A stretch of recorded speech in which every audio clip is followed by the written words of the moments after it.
When I saw my son drive away from that narrow cobblestone street, leaving me alone with my suitcase in a country where I didn't speak a single word of the language, I thought it was some kind of cruel joke. I kept waiting for him to come back laughing, saying, "Relax, Mom, I was just kidding." But the minutes turned to hours and I realized he wasn't coming back. He had actually abandoned me, his own mother, in a foreign country. I remember staring at my reflection in the hotel window that night, my heart breaking and my mind spiraling with one question: how did it come to this? How could the boy I raised, the boy I sacrificed everything for, turn into someone capable of doing this to me? And here's the part I still struggle to wrap my head around. What happened when he finally came home? Let's just say when he walked into that house, he couldn't believe what he saw. You tell me if I was wrong for what I did next? It all started months before that trip, though. My son, Dylan, was 26, smart, ambitious, and honestly a bit arrogant. He had landed a great job at a tech company and was making more money than I ever did as a nurse. I was proud of him. Of course I was. But somewhere along the way, he started treating me less like a mother and more like an obligation. Ever since his father passed away, it was just the two of us. I worked double shifts, skipped vacations, and put my dreams on hold so he could have everything he needed. I never complained. I thought that's what love was. But once Dylan started making his own money, things changed. He became distant. Calls became texts, texts became one-word replies, and soon even those stopped unless he needed something. So when he suggested we take a trip together to Europe, Italy of all places, I was thrilled. It felt like a second chance. "It'll be fun, Mom," he said. "You've always wanted to see Venice, right?"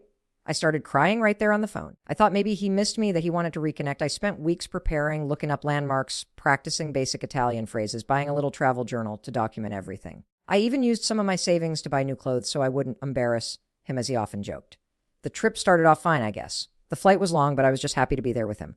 When we landed in Venice, the canals took my breath away. It felt like a dream, but Dylan seemed irritated. He was always on his phone, rushing me, rolling his eyes when I stopped to take pictures. On the second day, during lunch, I accidentally spilled a bit of wine on the tablecloth, and he snapped at me in front of the waiter. "God, Mom, can you be more careful? You're acting like a tourist." I laughed awkwardly, thinking he was joking, but he wasn't. He barely looked at me the rest of the day. By the third day, I could tell he didn't even want me there. He would disappear for hours, saying he was going for a walk, but I later realized he was meeting up with some friends he had online, people his age who lived there. I tried not to take it personally, but one night, I heard him on the phone in the hallway of our hotel room. "Yeah, I'm stuck here with my mom. Total buzzkill. I just need to find a way to ditch her." That sentence hit me like a knife in the chest. I lay there, pretending to sleep, my heart pounding so loud I thought he might hear it. The next morning, he acted like nothing happened. He smiled, asked if I wanted to visit a nearby town called Verona. I said yes, desperate to salvage whatever was left of the trip. He rented a car, and we drove through the countryside. It was beautiful, the hills, the vineyards, the tiny villages, but he barely spoke. When we arrived, he parked near a cafe and told me he had to make a quick call. He asked me to wait inside, order something, and he'd join me in a bit. I remember the cafe so vividly, small tables, the smell of coffee, soft Italian music playing. I waited 10 minutes, then 20, then an hour. My phone had no service, and I didn't even know where we were exactly. I went outside, but the car was gone. My son was gone. At first, I thought maybe something happened, an emergency, an accident, but as time passed, the truth sank in. He had left me there alone. I remember sitting on the curb, trembling, trying to fight back tears while people walked by, probably wondering what was wrong with me. Eventually, the cafe owner, an older woman named Lucia, came out and tried to help. She didn't speak much English, but she understood enough. She gave me water, let me use her phone, and I tried calling Dylan. No answer. I tried again and again. Nothing. He had turned off his phone. I ended up staying at a small inn that Lucia helped me find. The owner spoke a bit of English and helped me get in touch with the embassy. They were kind, and after a few days, they arranged a flight home for me. Those few days were some of the longest of my life. I kept replaying every memory, every moment that might have led to this. Had I been too overbearing, too emotional, too motherly? I didn't sleep much. When I finally got back home, I half expected him to be there, waiting, full of apologies. But the house was empty. For 3 weeks, I heard nothing. Then, one morning, I got a text, "Hey, Mom, sorry for the misunderstanding." "I'll explain when I'm back." Misunderstanding? That word made my blood boil. Didn't reply. I spent those 3 weeks in silence, thinking, healing, and planning. You see, I might have been hurt, but I wasn't helpless. I realized something during that awful time. I had spent my entire life revolving around my son. Every decision, every dollar, every sacrifice was for him. And in return, he abandoned me without a second thought. I knew then that I needed to take back control of my life and maybe teach him a lesson he'd never forget. So while he was off gallivanting in Europe, I started making some changes. First, I called my lawyer. The house, which was still under my name, had been something I'd planned to leave to him someday. But not anymore. I transferred ownership to a charity that helped single mothers get housing. It was symbolic in a way, helping women who had given everything just like I did. Then I started packing. I sold most of the furniture, donated what I could, and moved to a small coastal town 2 hours away. I rented a cozy little cottage near the ocean, peaceful, quiet, and all mine. I also did something I hadn't done in decades. I started painting again. It was a hobby I'd given up when Dylan was little because I didn't have time. But now, with nothing holding me back, I painted every day. I met new people, joined a local art group, even sold a few pieces. For the first time in years, I felt free. So that's the situation I was in. I was finally starting over, rebuilding my life from scratch when Dylan came home. Before I tell you what happened next, I want you to pause for a second and tell me, what would you have done in my shoes? Would you have forgiven him? Would you have welcomed him back? Or would Dylan finally returned about a month later?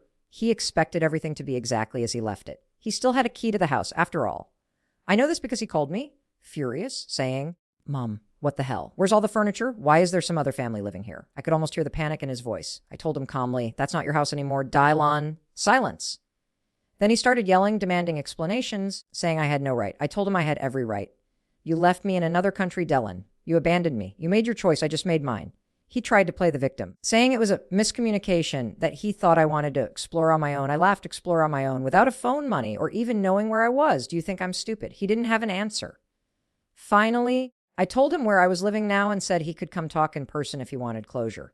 2 days later, he showed up at my little cottage. When he walked in, he looked around stunned. My paintings covered the walls. The sunlight came through the windows, hitting the waves outside. He stood there speechless, then said softly, you look happy. I nodded. I am. He sat down, and for the first time in years, I saw something in his eyes I hadn't seen before, guilt. Real guilt. He said he didn't know why he did what he did, that he was overwhelmed, immature, trying to prove he didn't need anyone. He cried, and I believed he was sorry, but I also knew some wounds don't heal overnight. I told him I forgave him. Not for his sake, but for mine. I didn't want to carry that bitterness anymore. But I also told him I was done being the mother who fixed everything. You're an adult, Dylan, I said. You wanted freedom? I'm living my life, and you'll have to live yours? He stayed for dinner that night. It was awkward, quiet, but somehow peaceful. Before he left, he said, I don't deserve you, Mom. I just smiled.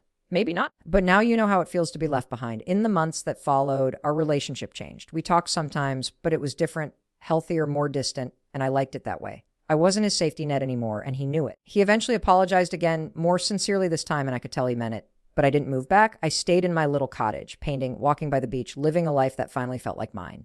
Sometimes when I think about that day he left me, I still feel the sting of betrayal. But then I remember who I became because of it. A woman who found her strength, her peace, and her voice. I never thought I'd say this, but maybe in some twisted way, his betrayal was the best thing that ever happened to me. So, what do you think? Was I wrong for what I did? Should I have given him a second chance sooner? Or did he need to learn the hard way? Like this video if you were on my side. Subscribe for more stories like this, and let me know in the comments what you would have done. Thanks for listening, and I'll see you all in the next story.